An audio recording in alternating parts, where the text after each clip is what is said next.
السلام علیکم ورحمۃ اللہ وبرکاتہ۔ پچھلی ویڈیو میں ہم نے سورۃ البقرہ کے آیت نمبر 36 اور 37 ان کی تفسیر جانی تھی۔ آج انشاءاللہ العزیز ہم سورۃ البقرہ کے آیت نمبر 38 اور 39 ان کا ترجمہ جانیں گے۔ تو شروع کرتے ہیں۔ بسم اللہ الرحمن الرحیم۔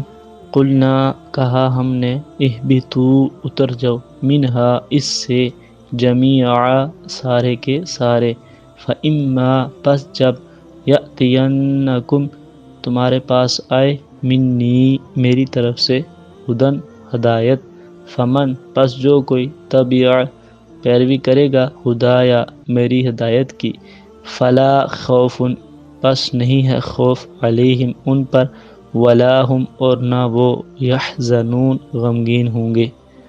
کہا ہم نے اتر جاؤ اس سے سارے کے سارے، پس جب آئے تمہارے پاس میری طرف سے ہدایت، پس جو کوئی پیروی کرے گا میری ہدایت کی، پس نہیں ہے خوف ان پر اور نہ وہ غمگین ہوں گے۔ والذین کفروا اور جنہوں نے کفر کیا، وکذبوا اور جھٹلایا، بآیاتنا ہماری آیتوں کو، اولئک وہ لوگ، اصحاب النار جہنمی ہیں، ہم فیہا وہ اس میں، ہمیش خالدون رہیں گے۔ وہ اور جنہوں نے کفر کیا اور جھٹلایا ہماری آیتوں کو، وہ لوگ جہنمی ہیں اور وہ اس میں ہمیش رہیں گے۔